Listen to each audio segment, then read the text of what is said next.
12 রকমের বাঙালিয়ানা খাবার দিয়ে আজকের মেহমান আপ্যায়ন করেছি। কি কি করেছি শুরুতেই একটু দেখিয়ে দিচ্ছি, আর ফুল ভিডিওতে দেখতে পাবেন আমি কিভাবে রান্না করেছি, কিভাবে মেহমানদের জন্য প্রস্তুতি নিয়েছি। তো শুরুটা একটু শুধু জাস্ট এক ঝলক দেখিয়ে দিচ্ছি কি কি ছিল। আশা করি শেষ পর্যন্ত আপনারা দেখবেন, দেখলে আপনাদের ভালো লাগবে। চলুন শুরু করা যাক আজকের ভিডিওটি। পুরো ভিডিওটি দেখার অনুরোধ জানিয়ে এখানেই শুরু করছি। আসসালামু আলাইকুম, সবাইকে ওয়েলকাম জানাচ্ছি আমার চ্যানেল রুমিস ফ্যাশনেবল হাউসে। গলাটা বসে গিয়েছে, আজকে হয়তো কথা শুনতে আপনাদের একটু অড লাগবে। তো ঠান্ডা একটু একটু তো শীতের আমেজ শুরু হয়েছে, সে থেকে সব ঘরে ঘরে মনে হয় সবারই একটু একটু ঠান্ডার ভাব শুরু হয়েছে। সিজন চেঞ্জ হলে আমাদের যা হয় শরীরের আর কি, ওইটাই।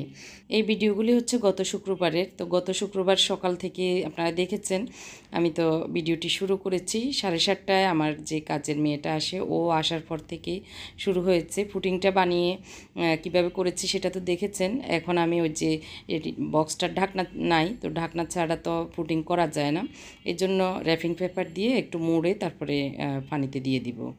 আমি পুডিংটা চুলাই করছি, যার কারণে পানি ফুটে ওঠার পরে এভাবে ঢাকনা দিয়ে আর কি এখন চুলায় বসিয়ে ঢাকনাটা দিয়ে দিব। 20 মিনিটের ভিতরে হয়ে যাবে পুডিংটা। ওই দিক দিয়ে রসুনারা রুটিগুলো বানিয়ে ছেঁকে নিচ্ছে। আজকেও রুটি বানাচ্ছি, ভাজি গতকালকের ছিল, এর জন্য আর ভাজি করি না। আর আজকে যেহেতু অনেক কাজ, এর জন্য আর ভাজি টাজির দিকে যায়নি, সময় লস হয়ে যাবে এর জন্য।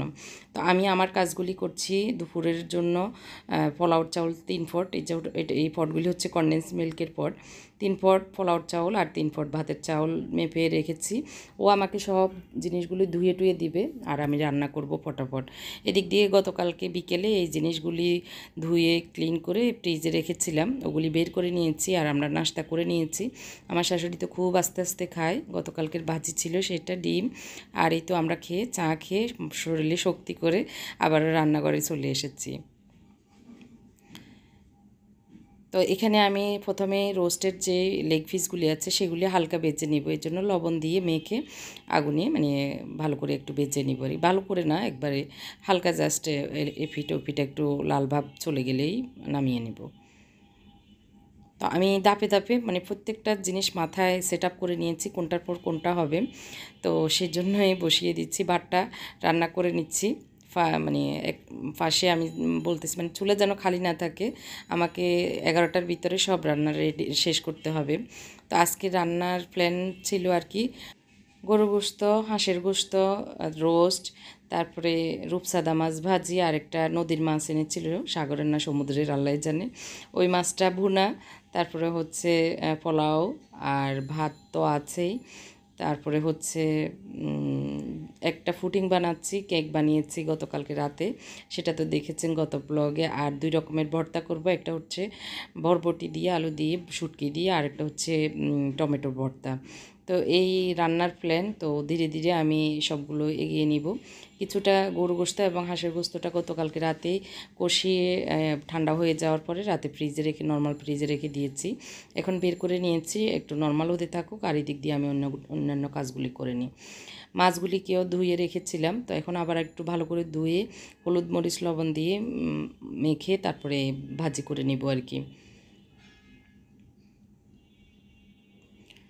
তো চুলা যেহেতু 2টা মানে 3টা, তো চুলা যাতে খালি না থাকে, খালি না হয়, এর জন্য সবগুলো রেডি করে নিচ্ছি, যাতে একটার ভিতরে একটা হয়ে যায়, মানে একটা হয়ে যাওয়ার সাথে সাথে আরেকটা যেন বসাতে পারি। রেডি থাকলে হতে আর সময় লাগবে না। রূপসাদা মাছগুলোতেও সেম হলুদ মরিচ লবণ এগুলি দিয়ে দিচ্ছি। রূপসাদার সাইজ বেশি বড় না, একজনে একটা খেতে পারবে এরকম আর কি, তো সেই হিসাবে আমি ওগুলিও করে নিচ্ছি। তো ভালো করে হাত দিয়ে মেখে নিচ্ছি যাতে করে লবণ মরিচগুলো ভিতরে ঢুকে। তো এগুলো একটু ম্যারিনেট হতে হতে ওইদিকে আমি চুলায় তেলে একটু, যে তেলটা মানে রানগুলি বেজে উঠিয়েছিলাম ওই তেলে পেঁয়াজ দিয়েছি।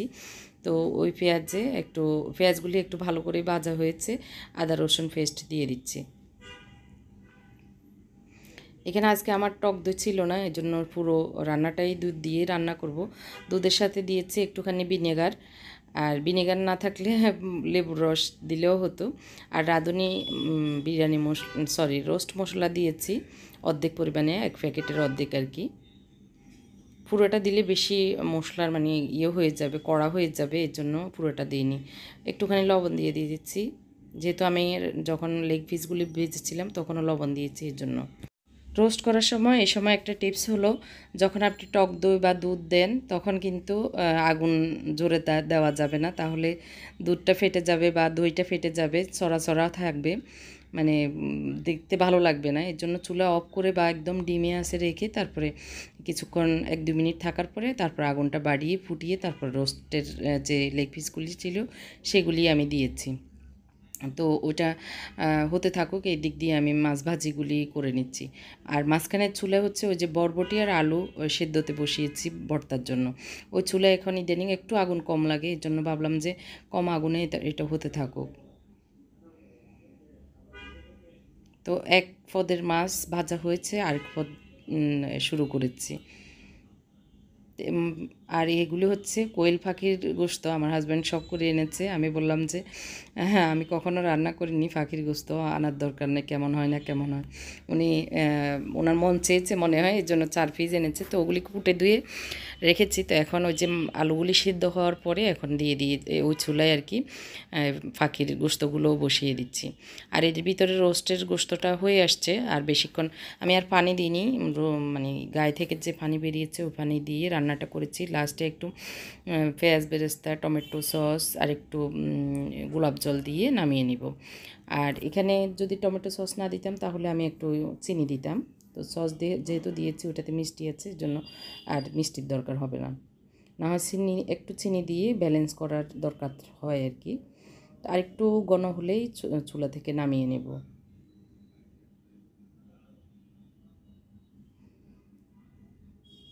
ওই দিক দিয়ে পেঁয়াজ মোটামুটি ভাজা হয়ে আসছে, এর ভিতরে আমি আদা রসুন দিয়েছি পাখির গোস্তগুলি রান্নার জন্য। আর এর ভিতরে কিছুক্ষণ পোস্টপন্ড করে এসে আমি বিছানাপত্রগুলো সব রেডি করে নিয়েছি। এটার বেডশিটটা উঠিয়েছি আমার শাশুড়ির রুমের, যে রুমে থাকে। আবার আমার রুমের এই নতুন বেডশিটটা তো বিছিয়েছি, দেখতে পেরেছেন। তো সেটাও ঠিকঠাক করে আবার চলে এসেছি রান্নায়। মাছ ভাজি করেছিলাম যে তেলগুলি, সেগুলি দিয়ে এখন ওই যে মাছ ভুনা করব, যেগুলি সামুদ্রিক মাছ এনেছিল সেগুলি। তো এখানে একটুখানি রসুন, তারপর পেঁয়াজ দিয়েছি, টমেটো দিয়ে এগুলিকে প্রথমে একটু ভেজে নিব। একটা টমেটো উঠিয়ে নিচ্ছি, মনে হচ্ছে বেশি হয়েছে, আর টমেটোর একটু ভর্তা করব সেজন্য। এখানে জিরা ধনিয়া পাউডার দিয়েছি, হলুদ দিচ্ছি একটুখানি, মরিচ পাউডার দিয়ে দিচ্ছি, লবণ পরিমাণ মতো। তো সবগুলো একটু ভালো করে ভেজে নিচ্ছি। তো আমাদেরকে বলে যে আজকের মেহমান কে আসবে, সেটা তো গত ব্লগে বলেছিলাম। তো সেটা হচ্ছে আমাদের পরিবারের লোকজন আর কি, আমার মা বাবা ভাই বোন সবাই। তো আমাদেরকে বলেছি, রাতেই বলেছি যেন সকাল সকাল আসে। গতবার এসেছে একদম 3টা বাজে, 2:30-3টা বাজে। তো এরকম ভালো লাগে না, এই জন্য বলেছি একদম সকালে যেন এসে এখানে নামাজ পড়ে, জুমার নামাজ। তো এর ভিতরে পাখির গোস্তগুলো হয়েছে, আর আমি একটু সবজি রান্না করছি। বেশি সবজি অন্য কিছুই রান্না করছি না দেখে ভাবলাম যে একটু নিরামিষ সবজি করি। তো এর জন্য একটু পেঁপে দিয়ে ডাল, 2 রকমের ডাল দিয়ে রান্না করছি, একদম নিরামিষ, খুবই সিম্পল বাট খুবই টেস্ট হয়েছে। আর আমার ভাই তো যেহেতু আমেরিকা থাকে, বেশি ঝাল টাল খেতে ভালো লাগে না, বা কেমন লাগবে সেই ভয় থেকে ওই পেঁপেটা রান্না করেছি যেন পেটটা ভালো থাকে এই আর কি। এদিক দিয়ে কাঁচামরিচ মাছের জন্য কেটে দিয়েছি, আর একটু পানি দিয়ে দিয়েছি। এগুলো একটু ভালো করে ফুটে ওঠার পরে ওই সামুদ্রিক মাছটা নতুন, আমি আগে কখনো রান্না করিনি, এর জন্য ভাবলাম যে একটু ম্যাগি মশলা দিয়ে দিই টেস্টটা ভালো আসার জন্য।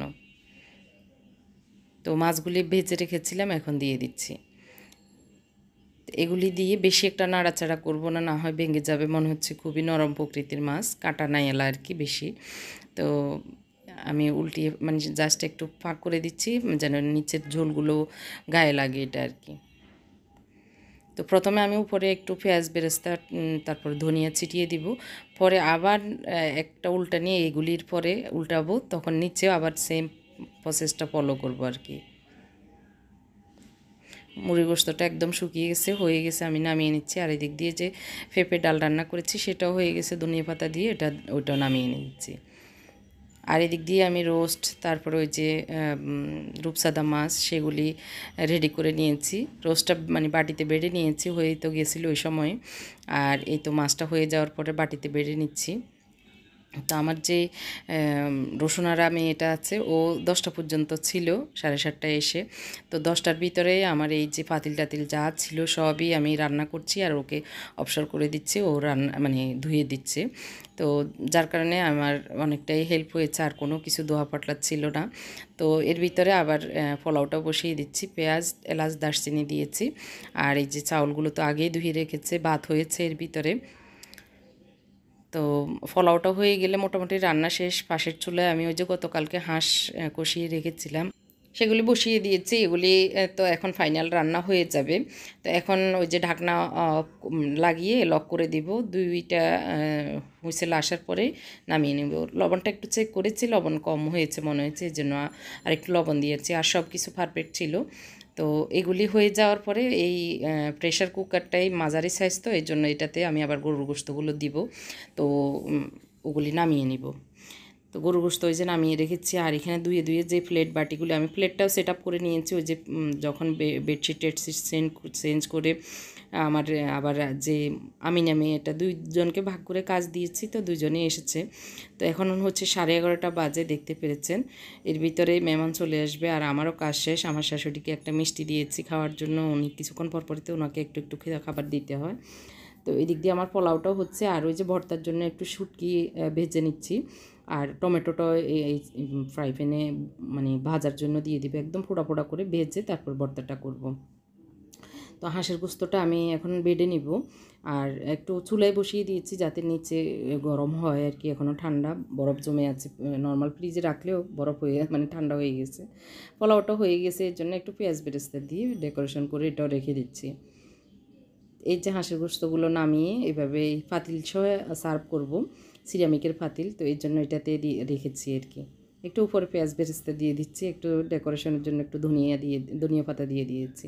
এর ভিতরে ওই যে মেহমান চলে এসেছে, 11:30 12টা বা 11:30 এরকমই বলা যায়, ওনারা এসেছেন।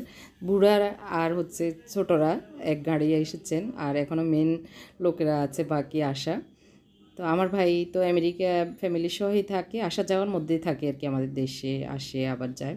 তো উনি তো একজন আচ্ছা যাই হোক, পরিচয় ওনার নাই দিই।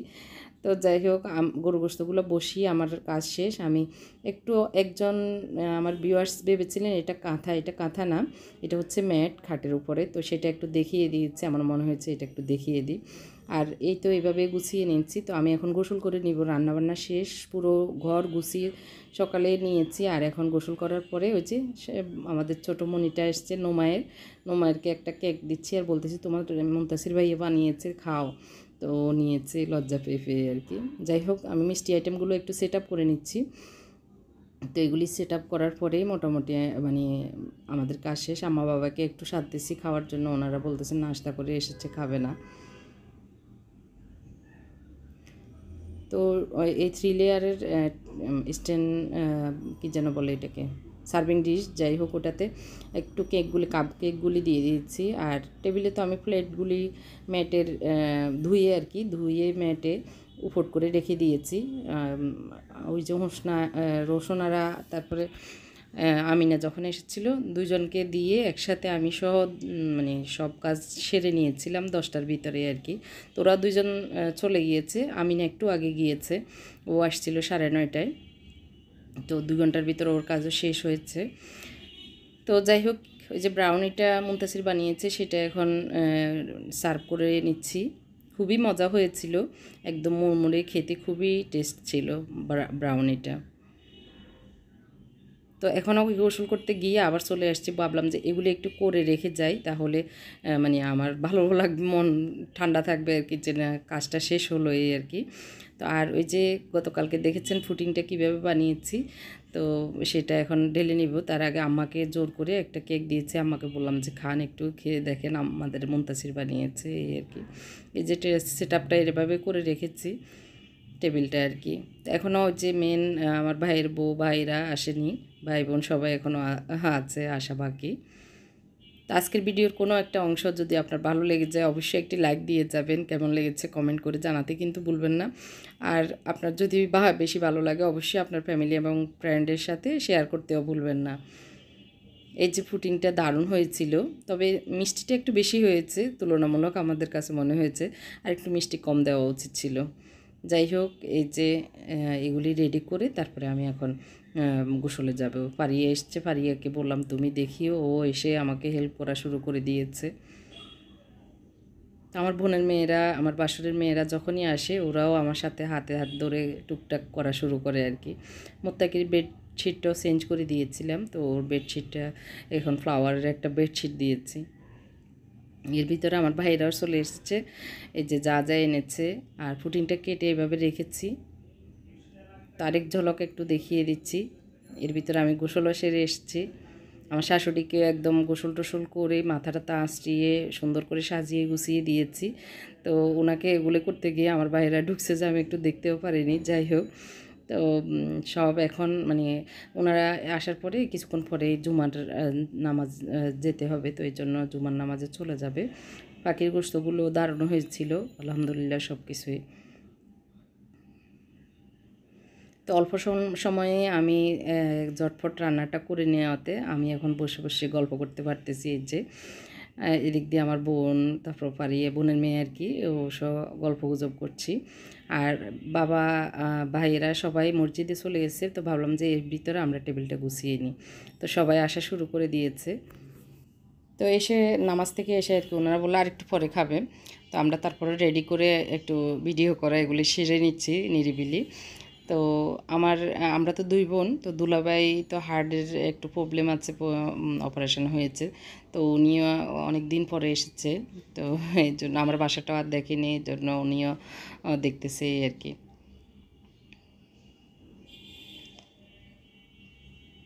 তো তামান্না সহ আমরা সবাই টেবিলটা সেট আপ করে নিয়েছি। এখনও কিছু বাকি আছে মনে হয় টেবিলে আনা, তো ফারিয়া যতটুকু এনে এখন ভিডিও করেছে, আর আমি তো গল্প গুজবে আছি।